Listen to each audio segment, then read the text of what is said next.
мына рецептті баяғыдан яп білмедім деп қоямын ғой. Өте дәмді болады екен ғой. Бұл үшін ең алдымен үйлеріңізде тұрып қалған бала шағалардың жеме болған печенье болса, жақсылап ұнтақтап аласыздар да үстіне банан, сүтті қосып, жұмсақ қамыр илеп, екі пергаменттің арасына қойып осылай жайып аламыз.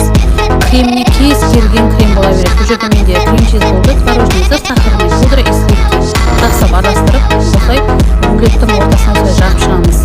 Арасына клубнай, киви, банан осылай сүйіп шығасыздар да рулет қылып ораймыз қыздар. Холодильникте қойып қойсаңыздар да болады, бір сағаттай қоймай бірден минуттап жей берсеңіздер де болады. Қалған кремін осылай узор жасадым, клубнаймен сәндедім, сонымен